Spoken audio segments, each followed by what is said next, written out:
Hi hello friends, ಇವತ್ತಿನ special fish ತವಾ fry friends. ನಮ್ಮ ಮನೇಲಿ ಇವತ್ತು ಬಿಸಿ ಬಿಸಿ ತವಾ ಫ್ರೈ ಚಳಿಗೆ ತಿಂತಾಯಿದ್ರೆ ಹೇಗಿರಬೇಕು ಅಂದರೆ ಸೂಪರಾಗಿದೆ ಫ್ರೆಂಡ್ಸ್. ನೋಡಿ ಹೇಗೆ ಮಾಡೋದು ಅಂತ.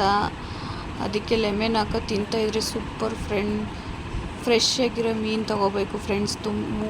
ಅದಕ್ಕೆ ಬೆಳ್ಳುಳ್ಳಿ, ಶುಂಠಿ, ಕರಿಬೇವು, ಮೆಣಸು, ಜೀರಿಗೆ, ಕೊತ್ತಂಬರಿ ಮತ್ತು ಬ್ಯಾಡಗೆ ಮೆಣಸೆಹಣ್ಣು ಎಲ್ಲನೂ ಮಿಕ್ಸ್ ಮಾಡಿ ಫ್ರೆಂಡ್ಸ್ ಗ್ರೈಂಡ್ ಮಾಡ್ಕೋಬೇಕು. ಸ್ವಲ್ಪ ಸಾಲ್ಟ್ ಹಾಕಿ ಗ್ರೈಂಡ್ ಮಾಡಿ, ತುಂಬ ನುಣ್ಣಗೆ ಗ್ರೈಂಡ್ ಮಾಡಿ, ಮತ್ತು ಫಿಶ್ಗೆ ಅದನ್ನು ಮೇಲ್ಗಡೆ ಎಲ್ಲ ಹಾಕಬೇಕು, ಸವರಬೇಕು ಫ್ರೆಂಡ್ಸ್. ಖಾರ ಎಲ್ಲ ಹಾಕಿ ಒಳಗಡೆ ಎಲ್ಲ ಖಾರ ಹಾಕಿ ನೆನೆಯಕ್ಕಿಡಬೇಕು ಫ್ರೆಂಡ್ಸ್. ಎಲ್ಲದಕ್ಕೂ ತುಂಬ ಚೆನ್ನಾಗಿ ಹದವಾಗಿರಬೇಕು ಅಂದರೆ ಖಾರ ಉಪ್ಪು ಎಲ್ಲ ಹದವಾಗಿರಬೇಕು ಅಂತಂದರೆ ಫಿಶ್ಗೆ ಚೆನ್ನಾಗಿ ಹಚ್ಚಬೇಕು ಫ್ರೆಂಡ್ಸ್. ಖಾರನ ತುಂಬ ನಮ್ಮಮ್ಮ ಹಚ್ತಾ ಇದ್ದಾರೆ ನೋಡಿ. ನಮ್ಮಮ್ಮ ಅದನ್ನು ಖಾರ ಎಲ್ಲ ಫಿಶ್ಗೆಲ್ಲ ಹಾಕಿ ಅದನ್ನು ನೆನೆಯಕ್ಕೆ ಬಿಡಬೇಕು ಫ್ರೆಂಡ್ಸ್. 1 hour ಆದರೂ ನೆನೆಯಬೇಕು ಫ್ರೆಂಡ್ಸ್.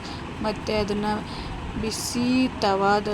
ತವಾ ಬಿಸಿ ಮಾಡಿ ಅದಕ್ಕೆ ಫಿಶ್ ಹಾಕಿ ಅದ್ರ ಮೇಲೆ ಖಾರ ಹಾಕಿ ಫ್ರೈ ಮಾಡಿ ಆದರೆ ತುಂಬ ರುಚಿಯಾಗಿರುತ್ತೆ ಫ್ರೆಂಡ್ಸ್. ನೋಡಿ ಫ್ರೆಂಡ್ಸ್ ಹೇಗಿದೆ ಅಂತ, ತುಂಬ ಚೆನ್ನಾಗಿದೆ ಫ್ರೆಂಡ್ಸ್.